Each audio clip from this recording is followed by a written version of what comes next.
வணக்கம். தமிழ் வெற்றிலை சமையலுக்குள்ளே போகலாம் வாங்க. நம்ம சேனலை ஃபஸ்ட் டைமாக பார்க்குறீங்க அப்படின்னா சப்ஸ்கிரைப் பண்ணுங்கள், பெல் சிம்பிளை கிளிக் பண்ணுங்கள், ஆல் பட்டனையும் செலக்ட் பண்ணுங்கள்.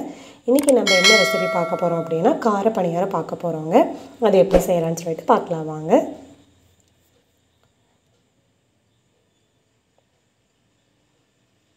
ஒரு பேன் வச்சுக்கோங்க. தேவையான அளவு எண்ணெய் விட்டுக்கலாங்க. எண்ணெய் காஞ்சதும் கொஞ்சம் கடுகு சேர்த்திக்கோங்க. கொஞ்சம் கடலைப்பருப்பு உளுத்தப்பருப்பு சேர்த்துக்கலாங்க. நல்லா கலந்து விட்டுடலாங்க.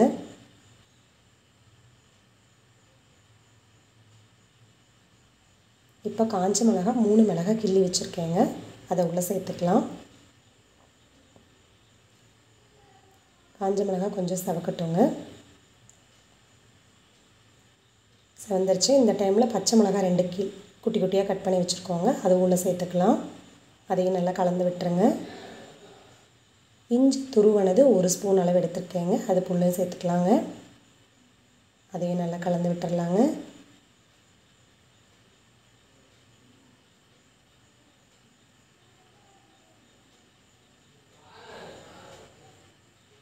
ஜீரகம் மிளகு எடுத்து வச்சுருக்கேங்க, அது உள்ளே சேர்த்துக்கலாம். அதுவும் நல்லா கலந்து விட்டுருங்க. பெரிய வெங்காயம் 2 வெங்காயம் குட்டி குட்டியாக கட் பண்ணி வச்சுருக்கேங்க, அது உள்ளே சேர்த்துக்கலாங்க. சேர்த்துட்டு நல்லா கலந்து விட்டுடலாங்க.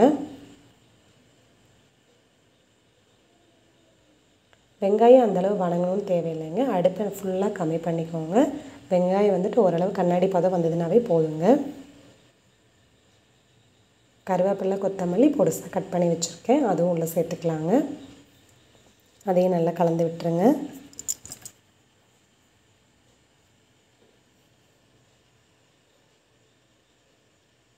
கலந்து விட்டாச்சு. இப்போ வந்துட்டு தேவையான அளவு உப்பு சேர்த்துக்கலாம். ஆல்ரெடி இட்லி மாவில் உப்பு இருக்குங்க. இப்போ நம்ம வெங்காயத்துக்கு தகுந்த மாதிரி மட்டும் கொஞ்சமாக உப்பு சேர்த்துக்கலாங்க. அதையும் நல்லா கலந்து விட்டுருங்க.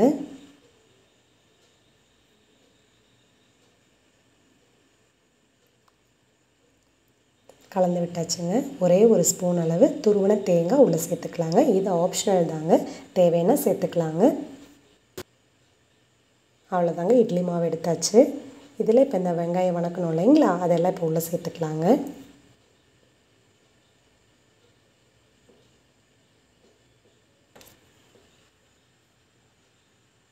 அவ்வளோதான், எல்லாம் உள்ளே சேர்த்தியாச்சுங்க.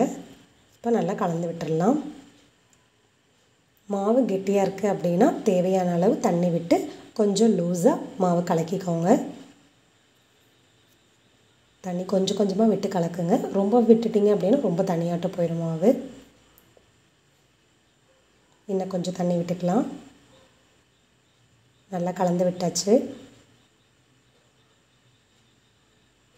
அவ்வளோதான், மூடி வச்சுருங்க. இப்போ பணியாரக்கல் அடுப்பில் வச்சு கல் சூடானதும் மேலால் எண்ணெய் விட்டுக்கலாங்க.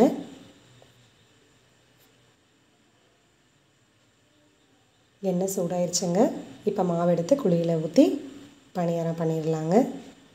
குழி ஃபுல்லாக ஊற்ற வேணாம், கொஞ்சம் குறைவாக ஊற்றுங்க.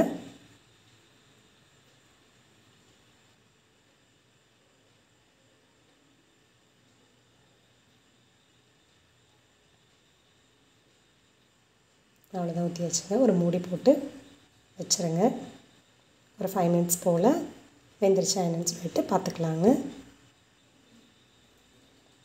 இந்த மாதிரி ஒரு கம்பி வச்சு திருப்பி விட்டுருங்க.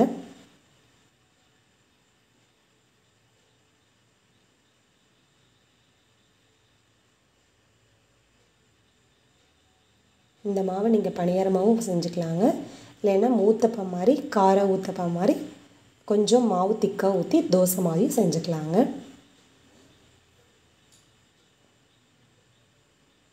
ரெண்டு நிமிஷம் போல் வெயிட் பண்ணிவிட்டு இப்படியே வச்சு பாருங்கள். மாவு மாதிரி வந்தது அப்படின்னா எடுக்க வேண்டாம். மாவு மாதிரி வரல, இப்போ நம்ம எடுத்துடலாம். பணியாரம் வெந்துருச்சு.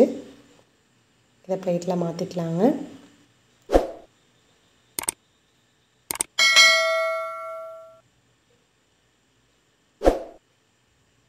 அவ்வளோதாங்க. இதே போல் மீதி இருக்க மாவெல்லாம் நம்ம பணியாரம் செஞ்சுக்கலாங்க.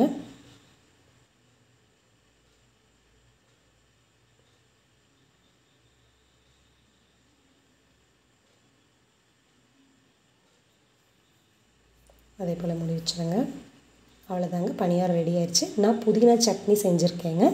தேங்காய் சட்னி ரொம்ப சூப்பராக இருக்கும். ட்ரை பண்ணி பாருங்கள். தேங்க்யூ.